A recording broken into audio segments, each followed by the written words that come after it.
সালামুন আলাইকুম তিবিতুম মুবারাকাতান তয়্যিবা। রব্বি আউযু বিকা মিন হামাযাতিশ শায়াতিন ওয়া আউযু বিকা রব্বি আইয়াহদুরুন। সুবহানাকা লা ইলমা লানা ইল্লা মা আল্লামতানা ইন্নাকা আনতাল আলিমুল হাকিম। সুবহানা রাব্বিকা রব্বিল ইজ্জাতি আম্মা ইয়াসিফুন ওয়া সালামুন আলাল মুরসালিন আলহামদুলিল্লাহি রব্বিল আলামিন। যে সম্মানিত মুসলিম ভাই বোনেরা, আজকে একটি টপিক আমাদের সামনে আসছে। এই টপিকটা হলো বেলা ওঠার পর ফজরের সালাত আদায় করলে হবে কি না। সম্মানিত মুসলিম ভাই বোনেরা, আমন্ত্রণ জানাচ্ছি আজকের এই টপিকটা দেখার জন্য। আজকের টপিকটা হলো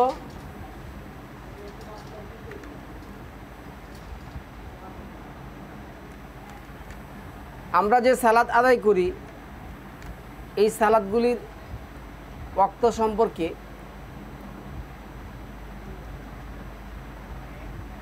প্রথম কথা হলো, মহান আল্লাহ 4 নম্বর সূরার 102 নম্বর আয়াতের মধ্যে বলছেন, হে নবী, তুমি যখন তাদের মধ্যে থাকবে তাদেরকে নিয়ে সালাত আদায় করবে। সালাত আদায় করতে হবে। যুদ্ধক্ষেত্রে থাকলে, আপনি সফরে থাকলে 4-এর 101-এ দেখবেন এখানে সংক্ষিপ্ত করে হলো সালাত আদায় করতে হবে। এবং আপনার 4 নম্বর সূরার 103 নম্বর আয়াতের মধ্যে যেটা বলছেন, নিশ্চয় সালাত, ইন্না সালাতা কানাত আলাল মুমিনিনা কিতাবাম মাওকুত, লিখিত করে দেয়া হয়েছে সালাতের সময়গুলি। প্রত্যেকটা সালাতের সময় আল্লাহ কি করছেন? লিখিত করে দিয়েছেন। এখন আমরা আজকে যে প্রশ্নটা আসছে, সূর্য ওঠার পর সালাত আদায় করলে হবে কি না ফজরের সালাত। সম্মানিত মুসলিম ভাই বোনেরা, আল কোরআন থেকে আমরা এই আয়াতগুলি দেখব। দেখুন এইখানে কি আসছে, 2 নম্বর সূরা আল বাকারার 187 নম্বর আয়াতের মধ্যে আল্লাহ কি বলছেন, ওয়াকুলু ওয়াশরাবু হাত্তা ইয়াতাবাইয়ানা লাকুমুল খাইতুল আবিয়াদু মিনাল খাইতুল আসওয়াদ। আবিয়াদ এবং আসওয়াদ এই দুইটা সময়, এটা হলো 17 নম্বর সূরার যে আয়াতটা আসছে, 79 নম্বর আয়াতটা আসছে, অমিনাল লাইলি ফাতাহাজ্জাত বিহি নাফিলাতাল লাক। তোমার জন্য রয়েছে কোরআন নিয়ে গবেষণার রাত্র। তুমি কোন সময়? হায়তুল আবিয়াদ এবং হায়তুল আসওয়াদ, এই সময়টাই তুমি কোরআন নিয়ে কি করবে? গবেষণা করবে। আমরা এই সময়টাই কি করি?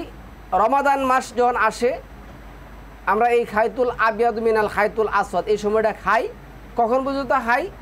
সুম্মা আতিমুস আবিয়াদ, হ্যাঁ, মিনাল খায়তুল আসওয়াদি মিনাল ফজর, ফজর পর্যন্ত, ফজরের টাইম আসা পর্যন্ত খাই। তাহলে কোরআন নিয়ে গবেষণার সময়টা আল্লাহ কী করছেন? নির্দিষ্ট করে দিয়েছেন। এই সময়টা তোমরা কি করবে? কোরআন নিয়ে গবেষণা করবে। এটা তোমাদের উপর ফরজ। কিন্তু জামানার যে আলেম, তারা কিন্তু এটা ওই যে অমিনাল লাইলি ফাতাহাজ্জাত বিহি নাফিলাতাল লাক, তাহাজ্জুদ একটা নামাজ বানাইছে না। তাহাজ্জুদ কোনো নামাজের নাম নয়। তাহাজ্জুদ শব্দটা আসছে হাজিম দাল হাজাদা ইয়াসজুদ থেকে। এটা হলো জাগা, বিহি নাফিলাতাল লাক, কোরআন নিয়ে জাগতে হবে। এটা হলো ফরজের চেয়ে একটি আরও গুরুত্বপূর্ণ একটি ইবাদত। তো এই যে আসছে ফজর সময়টা আসছে, ফজর মিনাল ফাজরি, এই ফজর সময়টা একটা সময়। এই সময়টা আমাদের কি করতে? ফজরের সালাত আদায় করতে হবে। কারণ আল্লাহ 4 নম্বর সূরা নিসার 103 নম্বর আয়াতের মধ্যে কি করছেন? ফজরের সময়টা নির্দিষ্ট করে দিয়েছেন। এইভাবে আল্লাহ এখানে যে কথাগুলি বলছেন, যে 4 নম্বর সূরা নিসার 102 নম্বর আয়াতের মধ্যে, আর যখন তুমি মুমিনদের মাঝে অবস্থান করবে আর তাদের সঙ্গে সালাত কায়েম করবে, তাদের সঙ্গে কী করতে হবে? সালাত কায়েম করতে হবে। তো এইখানে আল্লাহ কি বলছে? তাদের একদল তোমার সাথে দাঁড়ায়, আরেক দল পাহারা দিবে। মানে যুদ্ধক্ষেত্রে থাকলেও এমন কাউমের বা এমন সম্প্রদায়ের মধ্যে আসো যারা অত্যাচারী, তোমাদের উপর আক্রমণ করতে পারে, তারপরে তুমি সালাত আদায় করবে। যদি মনে করে যে তোমাদের সালাত কী করলে লম্বা হলে, মানে দীর্ঘায়িত হলে কি হবে, তোমাদের সমস্যা হতে পারে, তাহলে সালাত তোমরা শুরু করো। কিন্তু সালাত নির্দিষ্ট সময়ে কি করতে হবে, ফারিজা করেছেন আল্লাহ, এটা করতে হবে। এটা 4 নম্বর সূরা 103 নম্বর আয়াতের মধ্যে আল্লাহ বলছেন। এই আয়াতের মধ্যে এই যে এখানে আল্লাহ যে কথাটা বলছেন, এই যে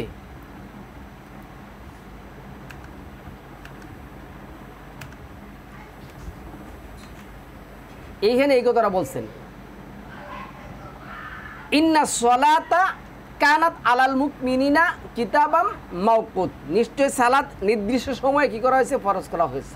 তো এখন যারা বলতেছেন যে সূর্য ওঠার পরে সালাত আদায় করলে হবে কি না, না সম্মানিত ভাই, সূর্য ওঠার সাথে সাথে আল্লাহ কোনো সালাত দেন নাই। ওই সময় আপনার কাজ আছে, দিন আছে, আপনার কাজ করতে হবে, কাজে যেতে হবে। এটা 62 নম্বর সূরার মধ্যে 11 নম্বর আয়াতের মধ্যে বলছেন, সালাত সমাপ্ত করার পরে ফাইজা কুদিয়াতিস সালাত ফিল আর ফান্তাসির, জমিনে ছড়িয়ে পড়ো। আচ্ছা, তারপরে আসছে দেখুন 2 নম্বর সূরার 238 নম্বর আয়াতের মধ্যে যেটা বলছেন, 39 নম্বর আয়াতের মধ্যে আল্লাহ বলছেন, ফাইজা আমিন, তুমি যে ফাইন খিফতুম ফারিজালান আও রুকবানান, যদি তোমরা ভয় করো তবে পদচারী কিংবা আরোহী অবস্থায় সালাত আদায় করে নেবে। সালাত হেঁটে হেঁটেও কী করতে হবে, সালাত আদায় করে নিতে হবে। কিন্তু সূর্য ওঠার পরে, বেলা ওঠার পরে ফজরের সালাত আদায় করবেন, এই কথা আল কোরআনের কোথাও নেই। তারপরে আছে ফাইজা আমিনতুম ফাজকুরুল্লাহা কামা আল্লামাকুম মা লাম তাকুনু তাআলামুন, তোমরা জানতে না, আল্লাহ বলছেন আমি যেইভাবে তোমাদেরকে জানিয়েছি, যেইভাবে তোমাদেরকে শিখিয়েছি, তোমরা ওইভাবে কি করবে, সালাত আদায় করবে। সুতরাং আপনার নির্দিষ্ট সময়ে সালাত আদায় করতে হবে। কেন, সময়গুলি কিন্তু আল কোরআন দ্বারা নির্ধারিত, আল কোরআন দ্বারা সময়গুলি নির্ধারিত। এখানে কি করা যাবে না, আপনার ডিলে করা যাবে না, আপনার মন মতে করা যাবে না। এইখানে আসুন, এই যে 17 নম্বর সূরার 78 নম্বর আয়াতের মধ্যে কি বলছে, আকিমিস সালাত লিদুলুকি শামসি ইলা গাসাকিল লাইল। এই যে লি শব্দটা, আপনাকে লি অর্থ জন্য, লি অর্থ অবশ্যই, লি অর্থ অনেক কিছু বোঝা যায়। এটা শিলা, স্থান, কাল, পাত্রভেদে এই লিয়ের অর্থ কি হয়। এইখানে যেহেতু লিয়ের পরে দুলুক আসছে, দুলুক হইলো এটা মুয়ান্নাস বহুবচন, তো এই শব্দটা আসার কারণে আপনার কি হয়েছে, প্রত্যেক দুলুকি শামস, এই যে শামসের প্রত্যেকটা সময়, এখন শামসের প্রত্যেকটা সময় কি আছে, আকিমুস সালাতা লিদুলুকি শামসি ইলা গাসাকিল লাইল। এই যে গাসাকিল লাইল একটা সময়, গভীর অন্ধকার রাত্র। এটা যদি আপনি এই গভীর অন্ধকার রাত্র, যেমন 76 নম্বর সূরা 26 নম্বর আয়াত দেখেন, 32 নম্বর সূরা 16-17 নম্বর আয়াত দেখেন, তারপরে যদি আপনি এই আপনার এই 39 নম্বর সূরার 9 নম্বর আয়াত দেখেন, তারপরে যদি আপনি এই 73 নম্বর সূরার 1 থেকে 3-4 নম্বর আয়াত দেখেন, তারপরে যদি 73 নম্বর সূরার 20 নম্বর আয়াত দেখেন, তারপরে 3 নম্বর সূরার 17 নম্বর আয়াত দেখেন, তাহলে এখানে পাবেন কি একটা সময়। এখানে আসছে যে ইয়া আইয়ুহাল মুজাম্মিল কুমিল লাইলা ইল্লা কালিল, হে বস্ত্র আচ্ছাদনকারী, তুমি রাতে একটা অংশে দাঁড়াও, নিসফাহু আও মিনকুস মিনহু কালিলা, রাতের অর্ধেক কিংবা তার চেয়ে কিছুটা কম। এই সময়টা হলো গাসাকিল লাইল, এটা আপনার দাঁড়াইতে হবে। তাহলে এটা একটা অক্ত, ফজর একটা অক্ত। তাহলে আপনি যদি এক টাইমের সালাত আরেক টাইমে আদায় করতে যান তাহলে হবে না। কেননা কোরআন বলছে তুমি হেঁটে কিংবা দাঁড়িয়ে অথবা যানবাহনে যেই ওখানে থাকো, যেই অবস্থায় থাকো, এমন একটা কাউমের মধ্যে আসো যেখানে তোমার বিপদের সম্মুখীন হতে পারো, তাহলে তোমরা ভাগ করে নাও, দুইটা দলে ভাগ করে তোমরা কি করো, নবীর অনুসরণ মতে তোমরা সালাত আদায় করো, যেভাবে নবী সালাম আল্লাহ মোহাম্মদ আদায় করছেন। তারপরে তোমরা যদি আশঙ্কা করো যে তোমাদের সালাত ছুটে যাবে, তাহলে তোমার কি করতে হবে, সালাত আদায় করে নিতে হবে। সালাত আপনি এক টাইমের সালাত আরেক টাইমে নিয়ে পড়তে পারবেন না, ওই সময় তো আপনি টাইম তো হবে না, টাইম নেই, ওই সময় সালাতের কোনো কথা নেই, আল্লাহ যেভাবে নির্দেশ করছেন সেভাবে করতে হবে।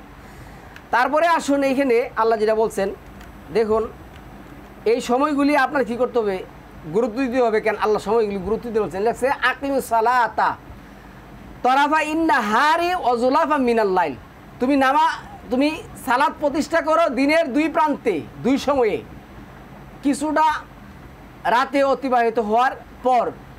আচ্ছা, এইখানে আপনার কি করতে হবে, দিনের দুইটা প্রান্ত, এটা যেটা হাত্তা বালাকা মাগরিব আর শামস, এটা 18 নম্বর সূরার যে আয়াত আসছে মাগরিব। তারপরে সকাল যেটা ফজর বললাম, ফজর, এইখানে ফজর মাগরিব আমরা পাইলাম, তারপরে গাসাকিল লাইল পাইলাম। এই সময়গুলি নির্ধারিত সময়ে, নির্দিষ্ট সময়ে আপনার এই সালাতগুলি কী করতে হবে, আদায় করতে হবে। তারপরে রাতের একটা অংশ, এটা হলো ঈশা 12 নম্বর সূরার যে আয়াত আসছে। আচ্ছা, এরপরে আসুন এইখানে ধরুন এখানে কী লিখছে, মানে 20 নম্বর সূরা 130 নম্বর আয়াতের মধ্যে আসছে ফাসবির আলা মা ইয়াকুলুনা ওয়াসাব্বিহ বিহামদি রাব্বিকা কাবলা দুলুইশ শামসি ও কাবলা গুরুবিহা, সূর্য ওঠার আগে এবং সূর্য ওঠার পরে। কিন্তু সূর্য ওঠার পরে বলতে আল্লাহ যেটা বুঝাইছেন 17 নম্বর সূরা, মানে 30 নম্বর সূরার আল্লাহ কিন্তু মেনশন করে দিয়েছেন। 30 নম্বর সূরার যে আয়াতটা আসছে, এই আয়াত আপনি কী করতে, অনুসরণ করতে হবে। 30 নম্বর সূরার 17 এবং 18 এখানে আসছে কি, জুহর এবং আসর, জুহর এবং আসর এই দুইটা টাইম। তাইলে আপনি সূর্য ওঠার পর বলতে আপনি ফজর বুঝতে পারবেন না, এই কারণেই টপিকটা করার কথা। যেহেতু আল্লাহ সূর্য ওঠার পরে বলতে আপনার ফজর এবং এই আসর এবং জুহর উল্লেখ করছেন, কিন্তু সূর্য ওঠার পরে যে সময়টা, এই সময়টা কিন্তু আল্লাহ সালাতের উল্লেখ করেন নাই। তাহলে আমার কি করতে হবে, কাবলা গুরুবিহা বলতে ওইখানে আমরা সূর্য হেলে পড়ার পরে যেটা হবে এটা হবে না। আচ্ছা, তারপরে আসুন আমরা দেখব এখানে 50 নম্বর সূরা 39 হয়েছে ফাসবির আলা মা ইয়াকুলুনা ওয়াসাব্বিহ বিহামদি রাব্বিকা কাবলা দুলুইশ শামসি বা কাবলা গুরুবিহা। এক কথাই এখানে আসছে, দুটোটা কথা একই আসছে। এইখানে দেখুন আমি আপনাদেরকে বলছি এই সময়টা, এই যে 17 নম্বর সূরার যে আয়াতটা আর 30 নম্বর সূরার যে আয়াতটা আসছে, এইখানে প্রথম আল্লাহ কি বলছে, ফাসুবহানাল্লাযী হিনা তুমসুনা ওয়া হিনা তুসবিহুন, অতএব তোমরা আল্লাহর পবিত্রতা ও মহিমা ঘোষণা করো যখন তোমরা সন্ধ্যায় উপনীত হও আর সকালে। তাহলে সন্ধ্যায় এবং সকাল, গাসাকিল লাইল এবং হলো ঈশা। আচ্ছা, এখন আসুন এইখানে কি বলছি দেখুন, এই যে ওয়ালাহুল হামদু ফিস সামাওয়াতি ওয়াল আরদ ওয়া ঈশা ওয়া আশিয়া মাআযাল্লাহ ওয়া আশিয়াও ওয়া হিনা তুজহিরুন ওয়া হিনা তুজহিরুন। এই যে তুজহিরুন এবং আশিয়া অপরাক্ষ, মানে সূর্য ওঠার পরে যে অপরাক্ষ যে সময়টা আসবে ওইখানে, এটা হলো জুহর এবং আসর।